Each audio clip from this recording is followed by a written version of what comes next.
Godzilla, we're back again. It's time. Texas Chainsaw Massacre: The Next Generation, or the Return of the Texas Chainsaw Massacre, or whatever they want it to actually be. But that's besides the point. We're back, and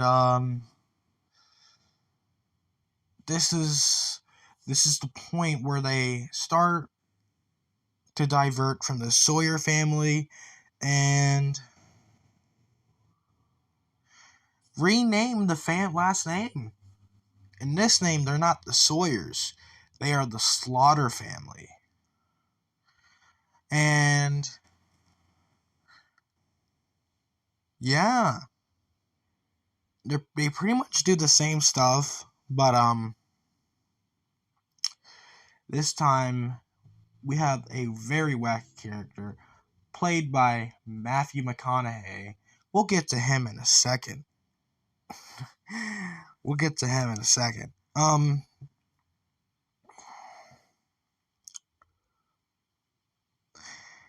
Yeah, so basically, this movie came out 6 years after Leatherface, the Texas Chainsaw Massacre 3, which I said was just a very mid-movie. It wasn't good at all. Does this one differentiate itself? Is this better? Is this worse? Is this the GOAT? Well, we'll find out. So, a few days ago, rewatched this. Finally got to recording the review. This movie is it does kind of follow the same formula as the OG Texas Chainsaw Massacre movie, but it's just more wacky, crazy, and confusing. It's as if the first movie was just really, really confusing and you have no idea what's going on, even though it's the same movie. If that makes any sense. Well, anyways, let's get into it. So we got our final girl, Jenny.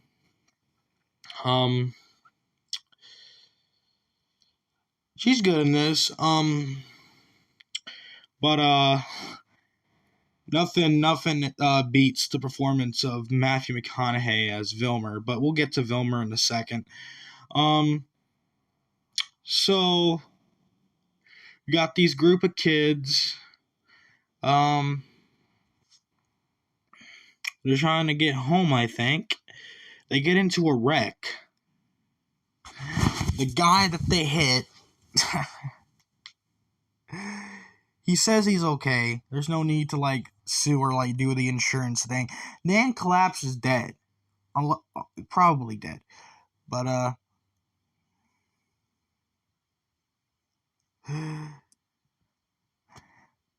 this is where we're introduced to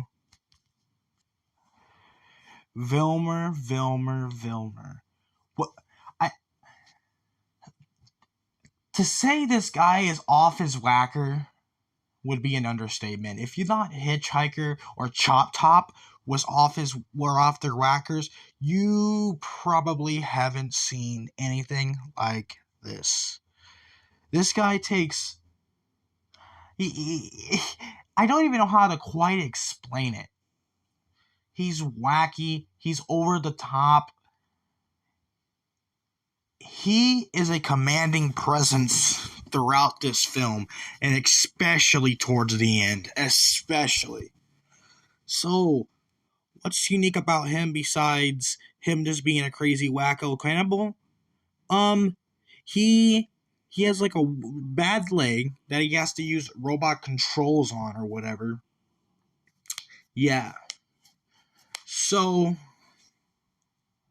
yeah. Vilmer also has a girlfriend, Darla. We meet her when they go to this place. She basically takes the role of the cook, to be honest. She's pretty much the cook in this movie, but that's besides the point. what's crazy about her is she randomly flashes a bunch of teenagers. That's a sex offense. Like like no. Like I'm serious.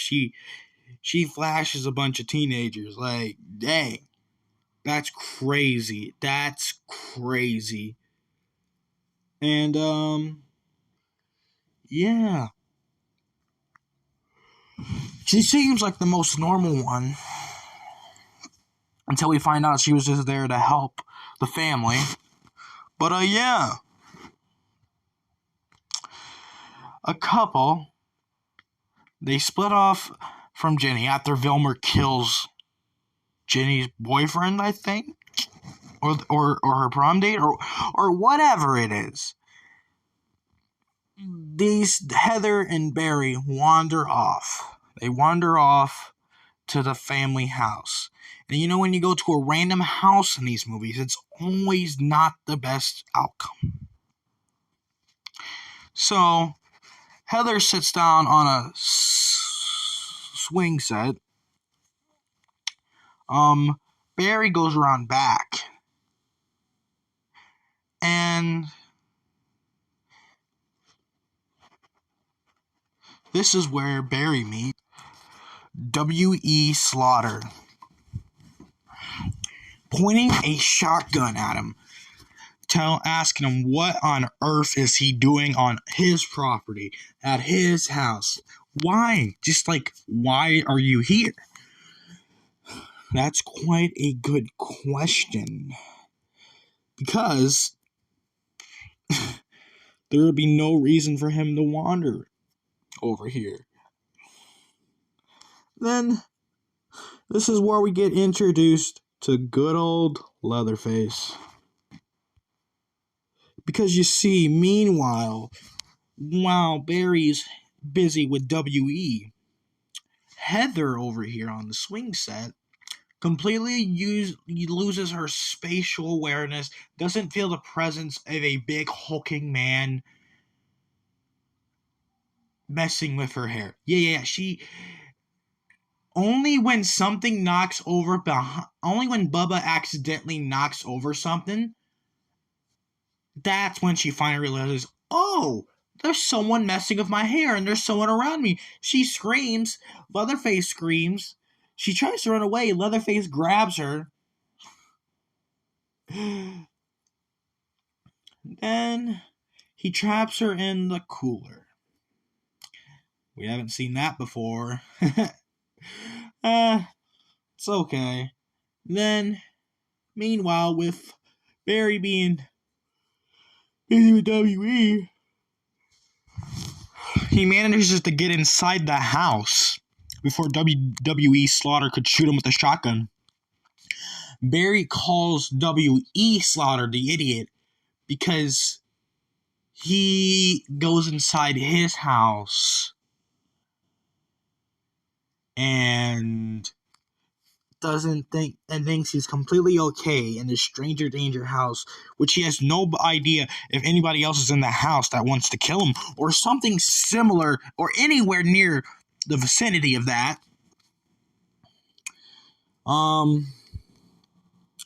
Yeah. Obviously, this is GG for Barry because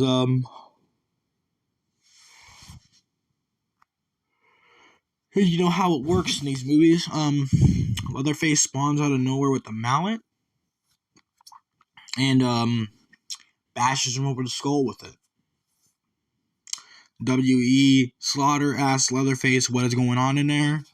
Obviously, Leatherface is just screaming because he can't speak. I mean, it's an established character trait of Leatherface / Bubba that he cannot speak like a Michael Myers, like a Jason Voorhees. But,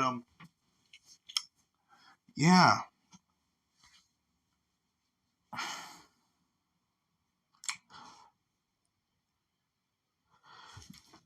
Jenny randomly, after Jenny runs into Vilmer, he pretty much forces her to get in the car with him. Then he reveals to her that he killed the guy that they hit and the boyfriend, or I don't even know at this point. Yeah, he wanted her to see it so bad. But yeah, she realizes, yeah, this guy is off his wacko, so I'm just gonna jump out of the car. Yeah, and this is where a car chasing ensues. And Jenny goes into the forest, around the forest, to where Filmer can't get her when he's in the truck. So he drives away, and you're thinking, why did he just drive away? And all of a sudden, the quietest chainsaw in existence pops out for the 4th time in the series. Leatherface pops out once again out of nowhere with the quietest chainsaw in existence, and a chainsaw chase ensues like in every Texas Chainsaw Massacre movie. Yeah. Leatherface chases her back to that place where Darla was. And you obviously know, if you've seen Texas Chainsaw Massacre 1, you know exactly where this is going. Darla is just keeping Jenny here in position so that W.E. Slaughter can show up and kidnap her. So they do. And, yeah.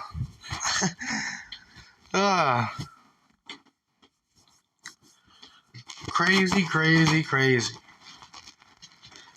And Darla and W.E. don't really like each other. You can tell. But you have to do stuff together. Darla kidnaps Jenny, drives away without W.E., goes to get pizza with the back truck open, with Jenny's kidnapped body, with Jenny there. Yeah. And you know what the funny thing is about this? They poke fun. They're like, Darla's like, oh, I got a person kidnapped back there. Who says that? Who? Even as a joke, who says that? And that's the funny thing. So after she gets the pizza, she goes to the back to close it, and the police are behind her. Yeah, the police are there. They question her. She gets away. Yeah.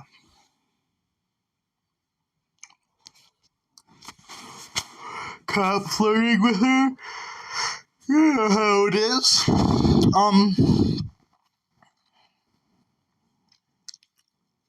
Heather got away somehow.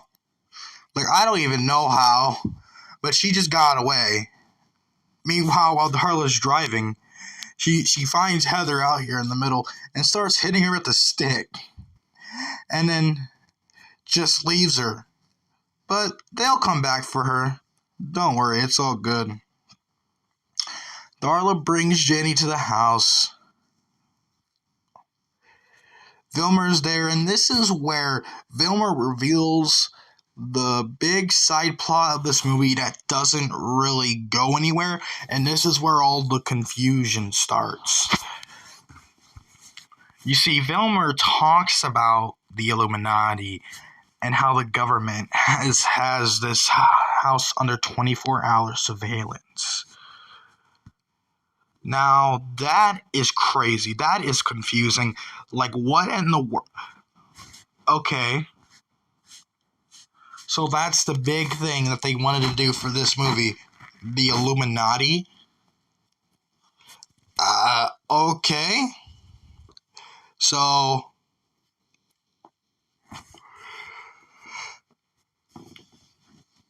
at this point, they're just messing with Jenny. At this point, they get to killing Heather. Vilmer sets her on fire. and then gets finished off by Vilmer later by stomping by using his robotic leg to stomp Heather's head in while he orgasms. Yeah. Yeah. But that's besides the point. And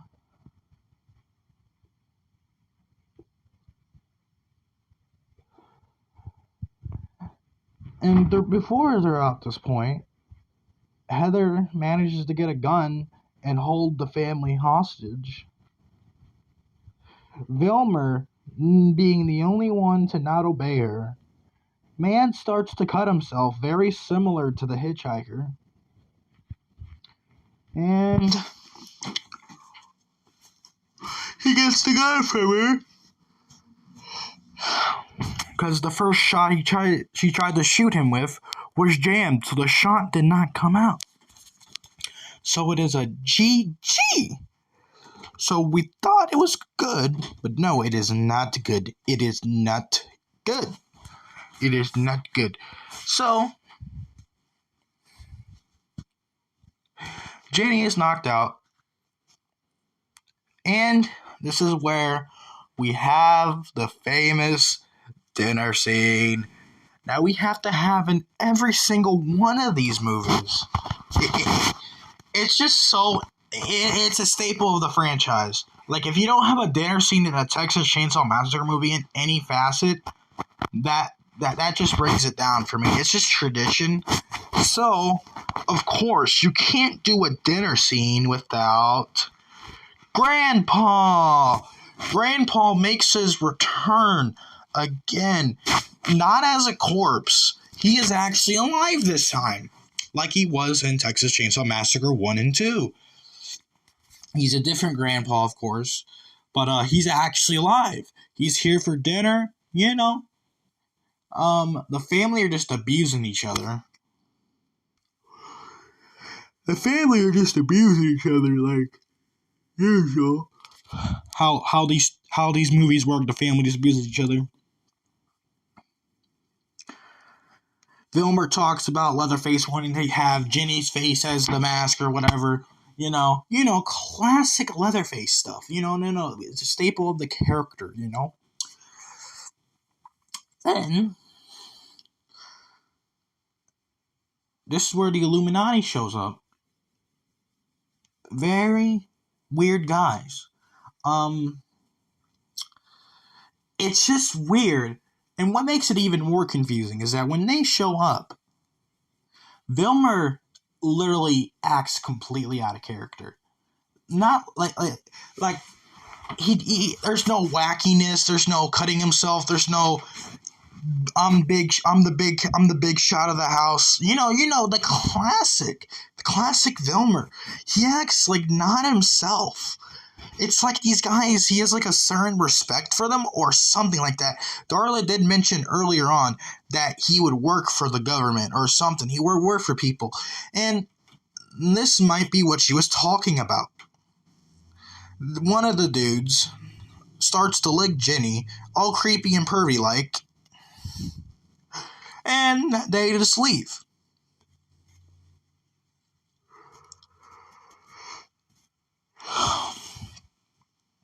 Vilmer gets mad. Vilmer goes crazy.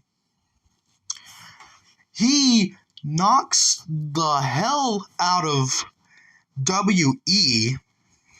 Yeah. And, this is GG for W.E. Slaughter. He's dead. That hit was so hard. It's GG. And Grandpa gets up and just walks out of the movie. No. He just gets up and walks out of the frame. And that's the last we see of Grandpa for the home. He gets up and walks out of the movie. And to be honest, Grandpa, this is a confusing mess. I don't blame you. It's so confusing that your own characters walk out of the movie. Grandpa doesn't die, he just literally walks out of the movie. Literally.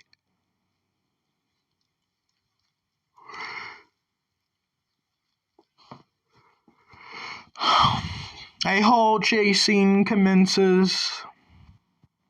Leatherface is on the chase. As per usual. Final girl circuit. What else do you expect from these movies? Yeah. So, essentially, Jenny gets into an old people trailer van. Leatherface follows with Vilmer in the truck. Yada yada. Vilmer causes the trailer to crash. We have no idea what happens to the old couple. They just chase on foot. There's a plane for some reason. We see a shot of a plane, and you're thinking, why are we seeing a shot of a plane? We will find out soon enough. Leatherface and Vilmer are on the chase. Vilmer is slightly ahead of Leatherface after Jenny. Plane comes down, hits Vilmer, hits him, and it's GG. And this is probably the most depressing part of the movie, because out of all the wacky stuff in this movie, Vilmer's probably the best character in all the movie, even better than Leatherface. Because Leatherface was kind of mid in this movie. I ain't gonna cap with y'all. He was like, Junior was okay. He was okay, but this Leatherface was mid. This Leatherface was completely mid. No. I don't even know how quite to explain it. He got overshadowed by Vilmer / Matthew McConaughey. Matthew McConaughey's Vilmer was the best character in this movie. And they kill him off. It's GG. And then Leatherface doesn't continue to pursue Jenny. Leatherface is just so distraught over the death of Vilmer. Then a car pulls up to pick up Jenny. It's the two Illuminati guys from earlier. And you're thinking, oh, so the bad guys are going to win this time. But then no. They actually help her out and take her to the hospital. What? Did I miss something?